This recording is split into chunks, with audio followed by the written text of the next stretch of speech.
Infância roubada. Meninos, e em grande maioria meninas, que têm o corpo ainda em formação, estão no mercado clandestino do sexo. No Brasil, centenas de milhares de crianças e adolescentes vulneráveis são aliciados e intimidados por algozes que usam menores para ganhar dinheiro com o comércio do sexo. O violento atentado acontece nas estradas, nos bares, na rua, nas praias, noite e dia. Com a proximidade de grandes eventos, como a Copa do Mundo, há o temor de uma explosão do turismo sexual. Os desafios para combater a exploração sexual de crianças e adolescentes está em debate agora no Melhor e Mais Justo.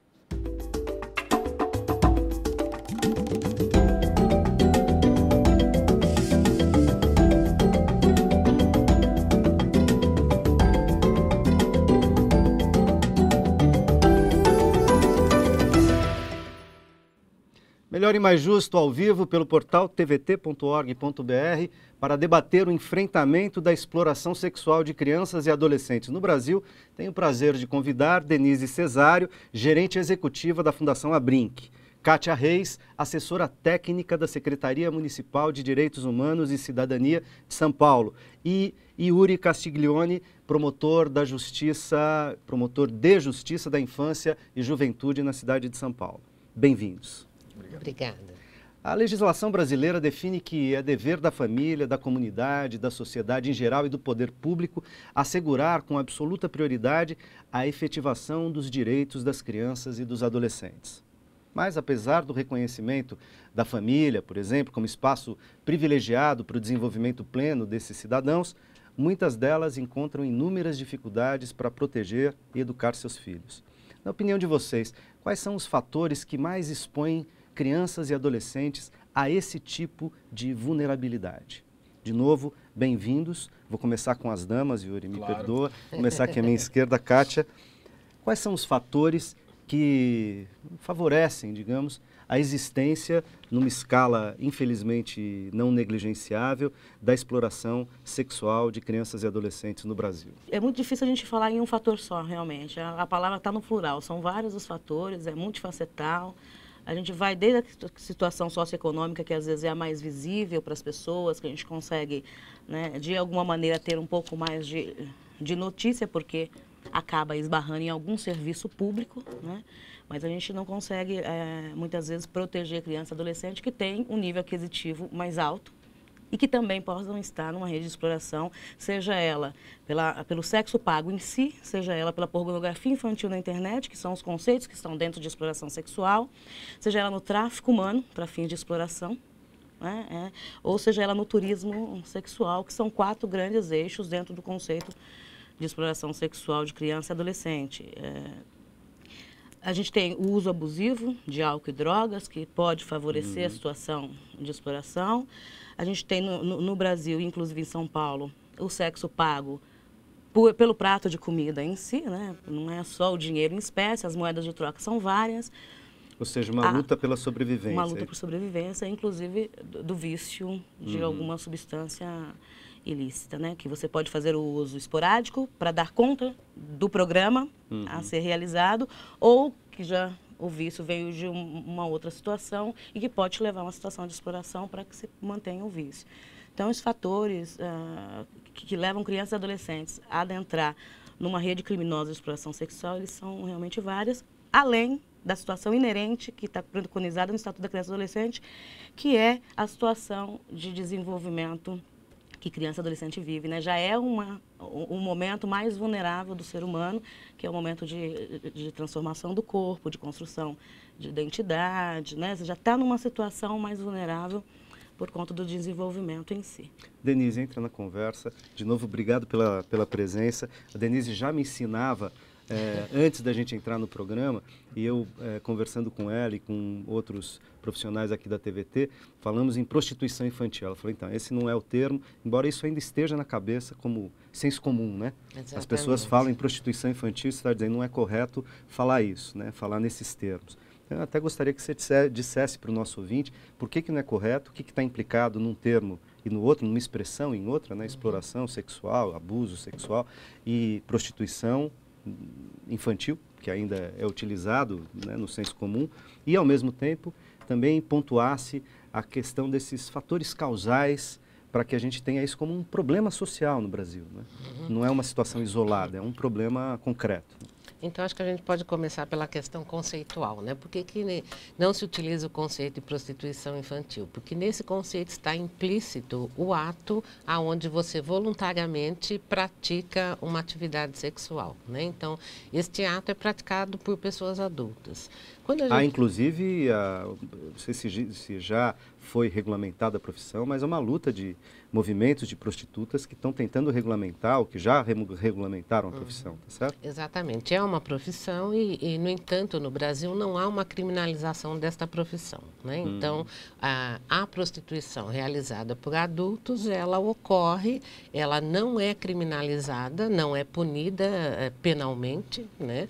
O que é punido penalmente nesse contexto é o que nós chamamos de rufianismo. O que é isso? É o ato daquela pessoa que se aproveita do processo da prostituição e passa a ganhar dinheiro em cima disso, passa a explorar a pessoa adulta que se prostitui. O velho cafetão. Exatamente, o velho cafetão. Então, quando a gente fala da questão de exploração sexual comercial, nós estamos falando de um conceito onde crianças e adolescentes são utilizadas de forma mercantilizada, ou seja, uma prática que envolve o aliciamento da criança e do adolescente, aonde esse aliciamento traz um benefício, seja financeiro ou seja outro benefício qualquer, né? E nesse contexto, nós temos aí, complementando um pouco o que a Kátia traz, nós temos distintos fatores que compõem este universo, que é um universo muito complexo. O primeiro deles, que é a questão socioeconômica, né, que a Kátia traz bem, e acho que nós temos algumas questões que precisam ser colocadas e debatidas. Como é o caso da questão cultural, por exemplo. O Brasil tem uma cultura absolutamente machista, né? E uma cultura autoritária, onde dentro desse contexto nós temos um processo onde ocorre uma exacerbação desse contexto da exploração sexual comercial. Às vezes de maneira meio naturalizada, até, digamos, ainda que subliminarmente, mas consentida, né? Não pela lei. Estou dizendo, quer dizer, muitas vezes no interior, por aí afora, etc., quer dizer, o uso de crianças, adolescentes, né, em beira de estrada, etc., para os fazendeiros, os homens, aliciando meninas, aliciando não, né, caminhoneiros e tal, é muito comum e as pessoas falam disso como se isso não fosse um crime hediondo, inclusive. Exatamente, isso reflete essa cultura machista. Por quê? Porque para o homem é permitido, né, e é até incentivado que o homem tenha uma prática sexual, né, e que isso seja demonstrado socialmente. O que imputa às mulheres e às meninas... Tolerado, consentido não, eu estava pensando no termo aqui, tolerado, né? A sociedade acaba tolerando, tem uma situação terrível, né? De Exatamente. Tolerância com esse tipo de comportamento. E isso faz com que, especialmente, mulheres estejam refém desse processo. E, nesse contexto, nós vamos tendo, dentro do próprio contexto domiciliar, uma cultura machista que também pode levar aí a um processo que aí, diferente da exploração sexual, mas também um processo de violência sexual, também acomete meninas no contexto do abuso sexual, né? Este contexto do abuso... Meninas e meninos, né? Meninas e meninos, mas embora seja predominantemente meninas, né? Nós temos aqui um percentual maciço de meninas que são exploradas sexualmente. E temos um número bem menor de meninos que também fazem parte desse contexto e que hoje, inclusive, fazem parte de inúmeras pesquisas, porque a gente também não pode deixar esta abordagem do gênero masculino dentro desse contexto da exploração sexual, principalmente quando se fala da questão de homossexuais, transexuais, etc., né, onde eles também fazem parte desse contexto da exploração sexual, né?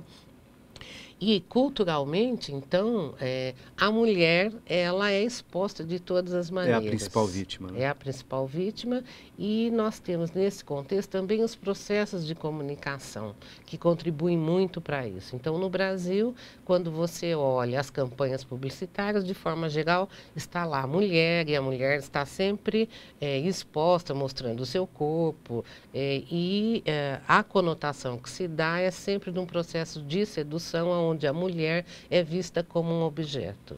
E olhando para essa questão do objeto, isto remete a um contexto, se ela é um objeto, ela pode ser utilizada, né, da maneira que o homem entender. Então, isto serve para o contexto do abuso sexual, que pode ocorrer tanto no contexto domiciliar como no entorno deste domicílio, e isto se propaga, se reflete de forma muito mais assustadora para o contexto da exploração sexual comercial, aonde aqui nós temos uma rede de aliciadores, né, que vão se aproveitar deste processo e vão utilizar isso como um processo de mercantilização. Inclusive, atualmente, isso intensificado pela presença da internet, né?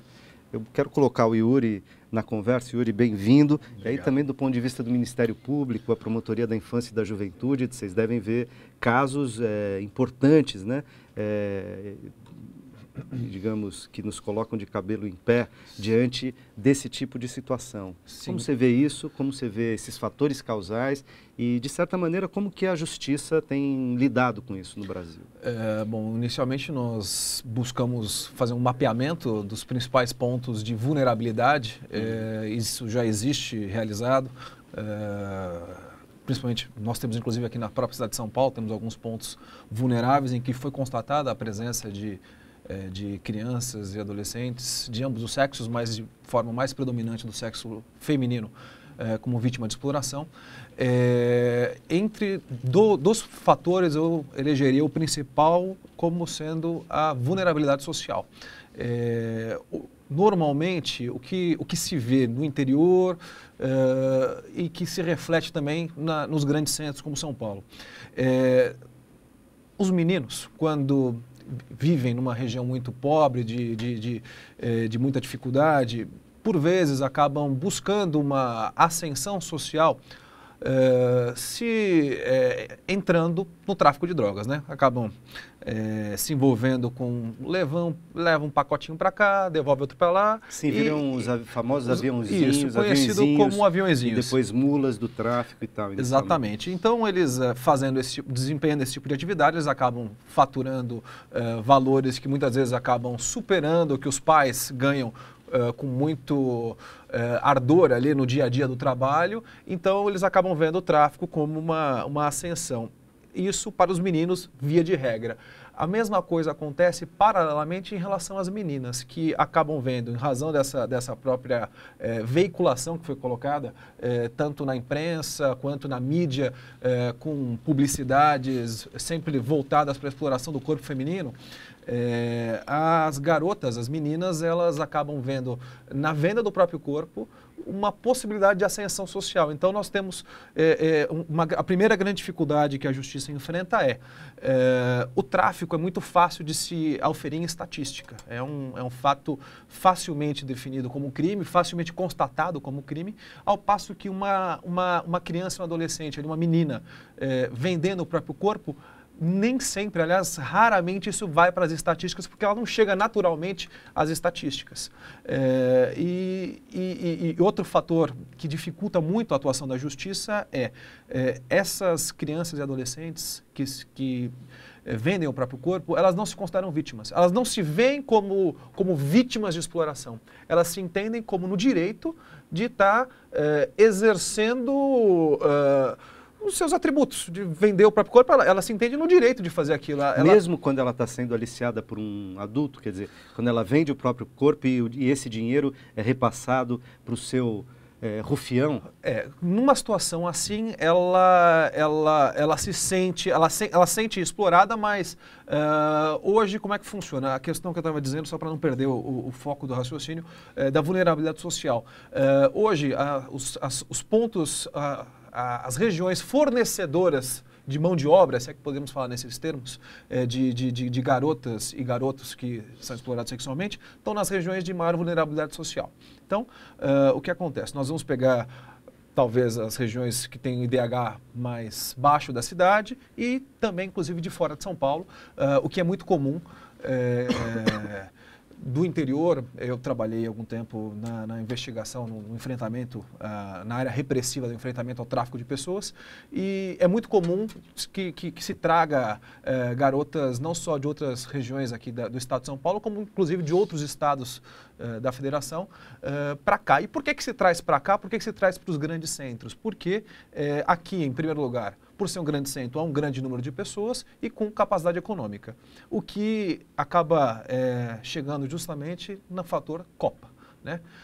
Nós temos, na Copa do Mundo, vamos ter aqui no Brasil uma grande circulação de pessoas, uma grande movimentação de pessoas e no Brasil, infelizmente, nós temos essa questão da vulnerabilidade social, que é intrínseca à nossa condição de país ainda em desenvolvimento, né? Inclusive aí temos uma questão que a mídia transmitiu esses últimos dias com produtos de uma grande fabricante de material esportivo que justamente apresentava essa imagem de uma certa permissividade sexual para o brasileiro, que parece que é uma imagem que ainda está muito presente para o turista estrangeiro no Brasil. Mas isso a gente vai discutir já já no segundo bloco.